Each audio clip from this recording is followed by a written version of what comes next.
Kali ini aku akan ngebahas suatu praktek yang bobrok banget, yaitu nepotisme, dan ini banyak banget terjadi di Indonesia, baik itu di politik, di perusahaan, di mana-mana, banyak banget. Nah, apa sih sebenarnya nepotisme itu?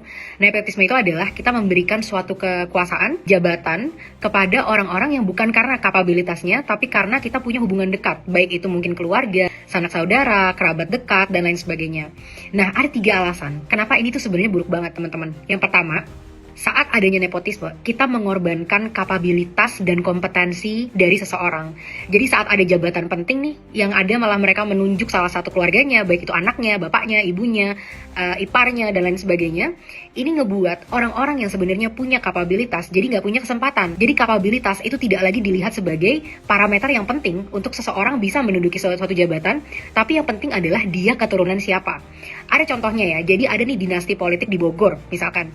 Namanya Ade Yasin, jadi dia adalah bupati yang pernah ketangkep sama KPK karena korupsi, dan sebelumnya kakaknya juga Rahmat Yasin juga ditangkap juga sama KPK karena sama-sama kena korupsi. Jadi justru dengan adanya kekerabatan ini, yang ada malah ini mendorong banget budaya korupsi, karena mereka bisa saling tutup, saling cover, saling melindungi satu sama lain gitu ya, dan ini bahaya banget buat politik maupun buat perusahaan. Yang kedua, ini merusak kepercayaan publik terhadap demokrasi. Kenapa? Karena gini, orang yang tadinya mungkin punya kapabilitas, mereka jadi malas teman-teman untuk bisa mau masuk ke sistem. Karena mereka tahu kalau nggak penting punya kapabilitas, yang penting itu adalah kamu keluarganya siapa, anaknya siapa, temannya siapa gitu. Nah, ini menyebabkan akhirnya orang-orang yang punya kapabilitas atau bahkan masyarakat luas jadi males untuk ngelihat politik, karena ini sama aja kayak kita nonton drama keluarga gitu kan.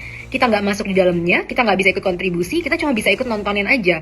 Dan ini bahaya banget teman-teman untuk kasus-kasus penyelenggara negara ya, apalagi di pemerintahan gitu, karena akhirnya ya mereka-mereka lagi yang ada di situ, kepentingannya ya itu lagi gitu. Dan orang-orang yang capable nggak ada gunanya, karena tau pada akhirnya sekeren apapun skill kamu, sejago apapun kamu, yang akan terpilih ya keluarga-keluarganya mereka lagi gitu. Dan ini buruk banget sebenarnya. Ketiga adalah ini melanggengkan banget budaya feodal. Apa sih sebenarnya budaya feodal? Budaya feodal itu mereka punya satu kelompok gitu ya, baik itu sesama keluarga atau kerabat yang udah akrab aja, dikunci aja satu kelompok itu. Jadi kalau kita rakyat jelata gitu ya, kita nggak akan pernah bisa masuk ke sana, mau sebagus apapun. Dan yang paling bobrok dari budaya feodal adalah biasanya sangat anti kritik dan sangat arogan dan sangat elitis. Jadi budaya feodal ini bikin orang hormat-hormat, nunduk-nunduk, karena mereka memang harusnya di situ, mereka memang luar biasa, mereka memang hebat sekali. Padahal enggak, mereka mungkin nggak punya skill sama sekali, bahkan nggak punya pengalaman yang relevan sama sekali, tapi mereka cuma dapat aja jabatan itu karena menang lottery of birth atau keberuntungan saat mereka lahir gitu ya. Dan ini benar-benar, buruk banget. Coba teman-teman tulis di komen, menurutmu nepotisme itu buruk atau baik di pemerintahan, dan apa contohnya yang ada di pemerintahan kita? Kita ini sekarang lagi mendapatkan bonus demografi yang luar biasa besar, dan ini bisa jadi sumber kekayaan bagi negara atau jadi sumber kutukan.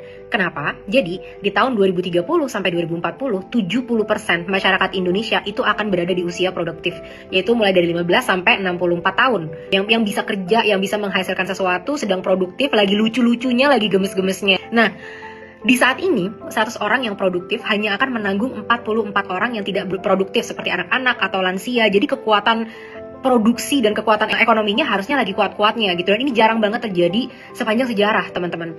Dan bonus demografi ini sebenarnya adalah potensial yang sangat besar disandingin dengan bonus alam kita yang melimpah, turisme kita yang luar biasa. Kalau itu bisa dikelola, ekonomi kita bisa mencapai 6-7% setahun, seperti katanya Menteri Keuangan yang baru nih, yang akan mau dibuat 6-7% per tahun. Semoga bahkan kalau bisa sampai 2 digit gitu ya, kayak Cina. Wah, bakal seneng banget nih kita. Tapi kalau itu tidak tercapai, kalau misalkan nih kita skillnya kurang, kita nggak bisa bekerja, yang ada ini menjadi kutukan. Kenapa? Karena jumlah orang yang produktif banyak, tapi lapangan pekerjaannya nggak banyak.